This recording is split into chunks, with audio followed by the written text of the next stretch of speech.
बिस्मिल्लाहिर्रहमानिर्रहीम। अस्सलाम वालेकुम।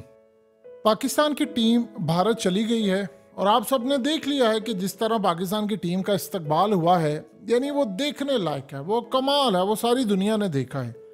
लेकिन पंजाबी में जिसे कहते हैं कि ऐसा लगता है कोई चन्न चढ़ाने की कोशिश कर रहे हैं मोदी, यानी उसे कोई चन्न चढ़ा देना है और ऐसा चन्न चढ़ाना है कि सारी दुनिया ने देखना है। जो सूरत हाल इस वक्त पैदा हो रही है भारत में, असल में ये एक कॉल है आपकी स्क्रीन पर। ये जो शख्स है मोबाइल फ़ोन पकड़े और इस पर जो नंबर आ रहा है, ये असल में एक लीक कॉल है और ये पूरे भारतीय मीडिया पर चल रही है। हम आपको कॉल सुनवाने से पहले उसके खास तौर पर कंटेंट जो है वो बता देते हैं। कॉल क्या है? ये मुबैना तौर पर कॉल बताई गई है पन्नू की। जी वही पन्नू जो खालिस्तान का बहुत बड़ा लीडर है और जिसके पास कैनेडियन नेशनैलिटी है। अब इस कॉल के अंदर यानी ये वही शख्स है जिसको कहा गया था कि ये सीआईए का एजेंट है। उसने अब इस कॉल के अंदर क्या कहा है, ये समझने वाली बात है। उसने इस कॉल के अंदर कहा है कि जी ये जो वर्ल्ड कप होने वाला है उसमें कनाडा अपनी एम्बेसी खाली कर दे, शट डाउन कर दे और तमाम हमला बुला ले, क्योंकि इस वर्ल्ड कप के अंदर कुछ बहुत बड़ी दहशतगर्दी होनी है और इस सूरत हाल में मैं वार्न कर रहा हूं। अब इंडियन मीडिया ने कहा है कि पन्नू ने असल में धमकी दी है कि इस वर्ल्ड कप के अंदर वो कुछ करने वाला है और इस सूरत हाल में खिलाड़ियों की जान को खतरा हो सकता है। देखिए, सबसे पहले तो एक बात आप अच्छी तरह समझ लें कि ये मामला क्या है और इस कॉल की जो बैकग्राउंड और क्या है। आज का दौर तो ये है कि अगर कोई भी शख्स उसने किसी भी आवाज़ में गाना गाया है, कोई भी शख्स, आप उसको आतिफ असलम की आवाज़ में वो गाना दोबारा सुन सकते हैं, आप उसको केके की आवाज़ में सुन सकते हैं, अली जफ़र की आवाज़ में सुन सकते हैं, अरिजीत की आवाज़ में सुन सकते हैं, सोनू निगम की आवाज़ में सुन सकते हैं। और आप जानते हैं कि आर्टिफिशियल इंटेलिजेंस का इस्तेमाल करते हुए हालिया ये मामला आप सब ने देखा कि ख़ास तौर पर एक गाना था, तेरे वास्ते फ़लक से मैं चांद लाऊंगा, विकी कौशल की फिल्म का, सारा अली खान के साथ। उस गाने को इंडिया के एक आर्टिस्ट ने 8 ज़बानों में आर्टिफिशियल इंटेलिजेंस की वजह से गवा दिया, जिसमें अदरान समय भी शामिल थे और ये आप सब ने देखा। अब जहाँ तक बात यह है कि कोई भी वॉइस कॉपी करना, पहले तो शायद थोड़ा सा इबहम था, अब तो आप कोई भी वॉइस कॉपी कर सकते हैं और किसी भी तर्ज पर बुलवा सकते हैं। ये तो कोई रॉकेट साइंस ही नहीं है, एक चीज़। दूसरी जो सबसे बड़ी और सबसे अहम तरीन चीज़ है वो ये है कि असल में इस वक्त जो सूरत हाल पैदा हुई है, आप उसका अंदाज़ा भी नहीं लगा सकते कि ये जी कहना वो कॉल है फलाना। अभी तक पन्नू ने क्लेम नहीं किया ये मेरी कॉल है, ना उसने कुछ ऐसा कहा। लेकिन इस सारी सूरत हाल के अंदर आप बताइए कि किसी ने कोई हमला या कोई चीज़ करनी हो तो वो कॉल करके पहले खुद बताएगा कि जी होने वाला है, फलाना करने वाला। इन केस अगर उसने कहा तो वो ये बताएगा कि भाई मैंने ये किसको कहा है और मैंने किस कॉन्टेक्ट। हो सकता है उसने ये कहा हो कि भाई ये यहाँ पर कुछ मोदी सरकार करवाने वाली है या कोई ऐसा मामला होने वाला है।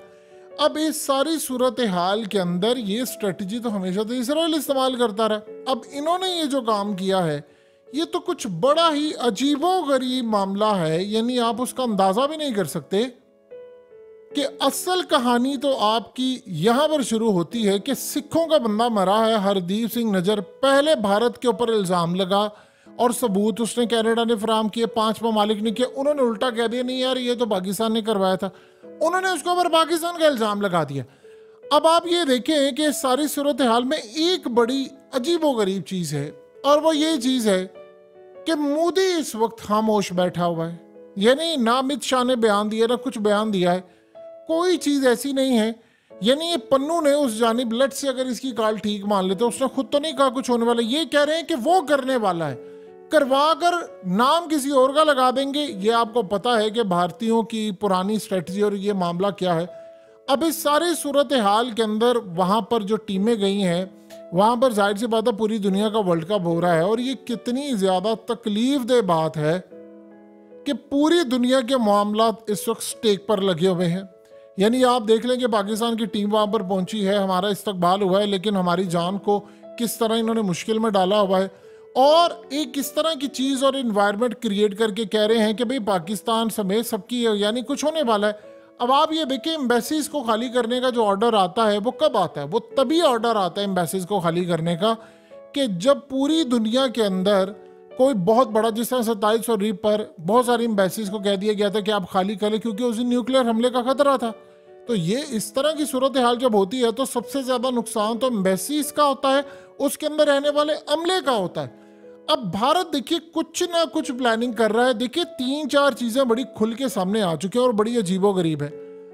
जो खास तौर पर चाइनीज साइंटिस्ट ने कह दिया है कि भाई भारत साउथ पोल के ऊपर लैंड नहीं किया, वो भी एक बहुत बड़ी इस वक्त पूरी दुनिया के अंदर हेडलाइंस बनी हुई हैं। उन्होंने ये नहीं कहा कि चांद पर लैंड नहीं किया, उन्होंने कहा साउथ पोल पर लैंड नहीं किया, वो दूर जाकर लैंड किया है। उस खबर को काउंटर करने के लिए उनके पास कुछ नहीं, क्योंकि वो जो चाइनीज साइंटिस्ट है उसके पास बहुत सारे सबूत है। एक चीज। नंबर 2 जो सूरत हाल है वो ये है कि पूरी दुनिया के अंदर भारत के खिलाफ ये खास तौर पर खालिस्तान वाला मामला ये सर पकड़ आए। तीसरा, उस बंदे को आप कैसे भूल सकते हैं जिसका नाम है मेजर गौरव वारिया, जो बता कर हमेशा कहता है फलानी जगह पर हमला होने वाला, फलानी जगह पर होने वाला, फलानी जगह पर होने वाला। ये असल में इस सारी सूरत हाल में उसने क्या, मेजर गौरव वारिया ने हालिया नहीं कहा ये बात, उसने ये बात बिल्कुल कही थी। उसने कहा था कि 10 दिन के अंदर आपको कार्रवाई होती हुई नजर आएगी और उन 10 दिनों में आपको एक बहुत बड़ी खबर मिलेगी कि फलाना टपका दिया गया, फलाना टपका दिया गया। यानी अब ये वो सूरत हाल है जिसका हम लोग अभी अंदाजा भी नहीं लगा सकते कि ये मामला कितने ज्यादा खराब हो रहे हैं। अब आप बताइए कि सारी सूरत हाल के अंदर इंडिया कुछ ना कुछ तो बड़ा प्लान कर रहा है। देखिए हकीकत टीवी आपको थ्रू आउट ये बात बता रहा था कि कुछ मामला इस तरह के हैं कि जो खास तौर पर इंडिया की फौज के ऊपर हमला हुआ था कश्मीर में, अब उसमें 3 तरह के मुसलमान भी मारे गए, हिंदू भी मारे गए और उसके बाद सिख, ये 3 उनकी फौज के अंदर जो थे और पुलिस में बड़े ओहदों पर वो सारे मारे गए। तो टारगेट उन्होंने सारे मज़ाहिब को किया। अब चूंकि वर्ल्ड कप सर पर आ गया था तो उन्होंने कहा कि हम इसका बदला तो लेना है उन्होंने, और वर्ल्ड कप के दौरान या बाद किसी भी तर्ज पर। अब इस सारी सूरत हाल के अंदर मोदी यहाँ पर कुछ ना कुछ करने वाला है, चाहे वो वर्ल्ड कप में हो, वर्ल्ड कप के बाद हो। लेकिन ये मामला बड़े हद तक खराब हो गए हैं और ये इंडिया के अंदर से ही आवाज़ें निकल कर आ रही हैं। वो सत्यपाल मलिक की सूरत में हो या किसी और सूरत में, वो तो बार बार कह चुका है, वो कह रहा है कि ये तो तैयार बैठे हुए हैं एक बड़ा मार्के के लिए। आप बताइए कि वर्ल्ड कप के बाद या वर्ल्ड कप के दौरान तो सूरत हाल ये हो चुकी है कि मोदी इस सारी सूरत हाल को काउंटर नहीं कर पा रहा, क्योंकि देखिए अमेरिका, कनाडा, बरतानिया, ऑस्ट्रेलिया, न्यूजीलैंड ये सारे डिमांड कर रहे हैं कि भारत से हर सूरत हमने हिसाब किताब लेना है और इसको पूरी तरह शामिल तफ्तीश किया जाए। और देखिए एक बात ध्यान में रखिएगा, कनाडा का मामला नहीं, ये जो मालूमात आई थी वो तो अमेरिका से आई थी, वो तो अमेरिका ने इंटेलिजेंस मालूमात दी थी हरदीप सिंह नजर की। तो जब मालूमात वहां से आई थी तो इसका मतलब है कि अमेरिका ने फैसला कर लिया है कि उन्होंने भारत को देनी है सजा।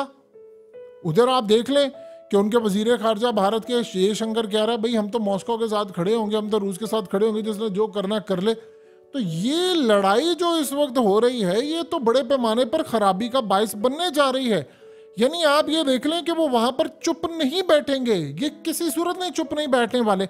लेकिन खतरा ये पैदा हो रहा है कि इस दफा अगर भारत ने कुछ किया तो वो नाम सिखों पर लगाएगा। वो कहेगा देखो उसने पहले धमकी दी थी और उसने कहा था और उसने ये सूरत हाल की थी। अभी तक ये मामला जो है वो बिल्कुल आउट ऑफ कंट्रोल होता हुआ नजर आ रहा है। देखिए जो बंदा अभिनंदन के वक्त आपको न्यूक्लियर हमले की धमकी दे सकता है, लोग पाकिस्तान को चाहे जितना मर्जी कहें कि वो बुजदिल था, फलाना था, लेकिन शायद उस वक्त हमारा कहीं ना कहीं ये डिसीजन वाइज ही था, क्योंकि उस वक्त आप उम्मीद कर सकते थे वो 10-15 शहरों पर कोई एटमी हमला कर सकते, क्योंकि वो इतना बौखलाया हुआ था कि वो कह रहा था कि मैंने बस कर देना है। तो अब आप सोचिए जरा, जो बंदा उस वक्त एटमी हमला करने की पूरी तैयारी करे, आप यहां से अंदाजा नहीं लगा सकते कि वो बंदा, उसे कनाडा के अंदर एक बंदा मार दिया और अमेरिका को पता था, और उसके बाद जब कनाडा और अमेरिका के सिखों को हाई अलर्ट किया हुआ है तो वो तब भी उसने एक और बंदा भड़का दिया, और तीसरी दफा भी उसने मेजर गौरव वारिया को लॉन्च कर दिया कि भाई हम फिर बंदा आपका भड़का देंगे। यानी एक बंदा होता है वो कहता है यार चलो उसने खबर लीक कर दी है, उसने इंटेलिजेंस मालूमात लीक कर दी है कि भारत कुछ कर सकता है, हम थोड़ा शांत हो जाए, हम थोड़ा सुकून में आ जाए, हम थोड़ा अपने मामलात को पीछे रख दें, हमको इनसे बात ना करें, इंडियन यानी हिंदी वर्ड के मुताबिक कुछ शांति रखें। लेकिन वो कोई ऐसी चीज़ रखने को तैयार नहीं है। वो तो कह रहा है कि भाई देखी जाएगी, मैं फलाना। जो बंदा उठकर कह रहा है मैं कनाडा पर न्यूक्लियर हमला कर दूंगा, इंडिया के अंदर ये डिबेट हो रही है, फिर वो कह रहे हैं कि नहीं कनाडा का जो प्राइम मिनिस्टर था वो नशेई था, वो 2 दिन तक यहाँ नशे में लथपथ पड़ा रहा और उसने मीटिंग्स नहीं की और उसने जहाज के अंदर भी हीरोइन पकड़ी गई। अब आप अंदाजा कर लें, असल में भारत को ये पता चल चुका था जब आकर जस्टिन ट्रूडो की मुलाकात हुई थी मोदी से, तो तभी उसने कह दिया था। उसको तो ये मीडिया के अंदर उनके आईटी सेल के थ्रू खबरें ब्रेक करी थी। उन्होंने कहा इसने जाकर कल को ऐलान किया, तो हम कह सकते हैं कि ये यहाँ पर ये कर रहा था, इसने गुस्सा किया क्योंकि हमने इसके हेरोइन का जहाज पकड़ा था। अब ये असल में जो कहानी है ये तो बड़ी भोंडी कहानी है जो भारत इस वक्त सुना रहा है, लेकिन रियल कहानी ये है कि ये लोग पूरी तरह कुछ ना कुछ करने को तैयार बैठे हुए हैं, जो कि मामला बहुत ज्यादा खराब है। अब इस दफा उन्होंने सिखों पर नाम लगाना, यानी आप देख रहे लॉरेंस बिश्नोई का ताल्लुक वो पाकिस्तान से बना रहे हैं। तिहाड़ जेल में वो कैद है, बंदे का नाम तुम पाकिस्तानी लगा रहे हो कि पाकिस्तानी काम करने जा रहा है, और पाकिस्तान इस सारे के पीछे, दुनिया इसको एक्सेप्ट नहीं करी। अब ये वो सूरत हाल आ चुकी है कि जहां पर हमारे लिए एक बड़ी तकलीफ दह बात है कि भारत के अंदर पाकिस्तान की टीम भी गई है, दुनिया भर की टीमें गई हैं, और मोदी से और भारत से आप कुछ भी एक्सपेक्ट कर सकते हैं, क्योंकि इंटरनेशनल इस्टेब्लिशमेंट कह रही है -1, भारत कह रहा है -1 तो छोड़ो मैं तुम पर एटमी हमला करूंगा।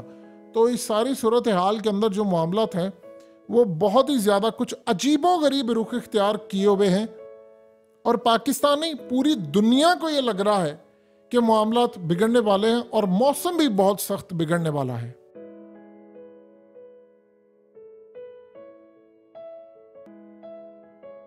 हकीकत टीवी को सब्सक्राइब करना मत भूलें, वीडियो को लाइक करें, शेयर करें और कमेंट सेक्शन में अपनी राय का इजहार ज़रूर करें।